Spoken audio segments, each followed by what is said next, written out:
BBC news আন্তর্জাতিক সংবাদে আপনাকে স্বাগতম। শুরুতেই সংবাদ শিরোনাম, এরপর বিস্তারিত। এই সময়ে কেন ইরানে হামলা? কারণ জানালেন নেতানিয়াহু। ইরান নয়, সৌদির আরামকোতে হামলা চালায় ইসরায়েল। পাকিস্তানের সব ভিসা কার্যক্রম স্থগিত করল যুক্তরাষ্ট্র। ইরানে ২৪ ঘণ্টায় মার্কিন ইসরায়েলি হামলায় নিহত ৯৬। এতক্ষণ শুনছিলেন সংবাদ শিরোনাম, এখন বিস্তারিত। আপনি যদি মুসলিমদের পাশে থাকতে চান তাহলে ভিডিওতে লাইক করে চ্যানেলটি অবশ্যই সাবস্ক্রাইব করে দিবেন এবং কমেন্টে জানিয়ে দিবেন আপনার মূল্যবান মতামত। এখন বিস্তারিত। এ সময়েই কেন ইরানে হামলা? কারণ জানালেন নেতানিয়াহু। ইসরায়েলি প্রধানমন্ত্রী বেনিয়ামিন নেতানিয়াহু জানিয়েছেন, ইরান তাদের পারমাণবিক ও ব্যালিস্টিক মিসাইল কর্মসূচিকে আগামী কয়েক মাসের মধ্যে যেকোনো আক্রমণের জন্য অবেধ্য বা সুরক্ষিত করে তুলত বলেই যুক্তরাষ্ট্র ও ইসরায়েল দেশটিতে হামলা চালিয়েছে। ফক্স নিউজকে দেওয়ার এক সাক্ষাৎকারে তিনি দাবি করেন, তেহরান নতুন ভূগর্ভস্থ স্থাপনা তৈরি করছিল, যা ভবিষ্যতে যেকোনো সামরিক পদক্ষেপকে অকার্যকর করে দিত।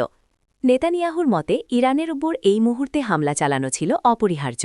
তিনি বলেন, ইতোপূর্বে তাদের পারমাণবিক ও মিসাইল স্থাপনায় আঘাত হানার পরেও তারা কোনো শিক্ষা গ্রহণ করেনি। ইরানকে একটি অসংশোধনযোগ্য এবং ধর্মান্ধ শক্তি হিসেবে অভিহিত করে তিনি অভিযোগ করেন, তাদের মূল লক্ষ্যই হল আমেরিকাকে ধ্বংস করা। তিনি আরও যোগ করেন, ইরান নতুন নতুন ভূগর্ভস্থ বাংকার ও কেন্দ্র তৈরি শুরু করেছিল, যার ফলে তাদের আণবিক বোমা ও মিসাইল কর্মসূচি মাত্র কয়েক মাসের মধ্যেই যেকোনো বহিঃশক্তির নাগালের বাইরে চলে যেত। ইরান নয়, সৌদির আরামকোতে হামলা চালায় ইসরায়েল। সৌদি আরবের রিয়াদের আরামকোতে হামলা ছিল একটি ইসরায়েলি ফলস ফ্ল্যাগ বা ভুয়া পরিচয়ে চালানো গোপন অপারেশন।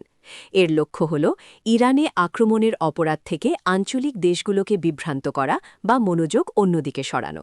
তাসনিম নিউজকে দেওয়া সাক্ষাৎকারে ইরানের একটি সামরিক সূত্র এ তথ্য জানিয়েছে।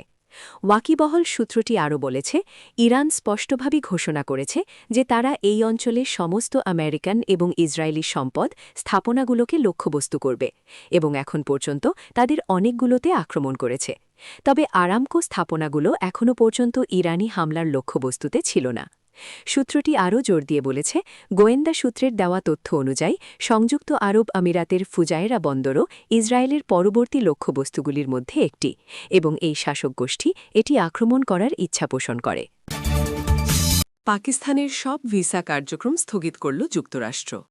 ইসলামাবাদে অবস্থিত মার্কিন দূতাবাস এবং করাচি ও লাহোরের কনসুলেট সহ পাকিস্তানের সকল ভিসা অ্যাপয়েন্টমেন্ট স্থগিতের ঘোষণা দিয়েছে যুক্তরাষ্ট্র। মূলত দেশটির বর্তমান নিরাপত্তা পরিস্থিতির অবনতি হওয়ায় এই জরুরি পদক্ষেপ নেওয়া হয়েছে। মার্কিন দূতাবাসের পক্ষ থেকে জানানো হয়েছে যে এই স্থগিতাদেশ আগামী শুক্রবার ৬ মার্চ পর্যন্ত কার্যকর থাকবে।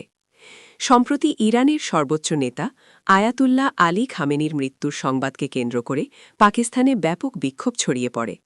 বিশেষ করে করাচি কনসুলেটে বিক্ষোভকারীরা হামলার চেষ্টা চালালে নিরাপত্তা বাহিনীর গুলিতে অন্তত ২৪ জন নিহত হওয়ার খবর পাওয়া যায়।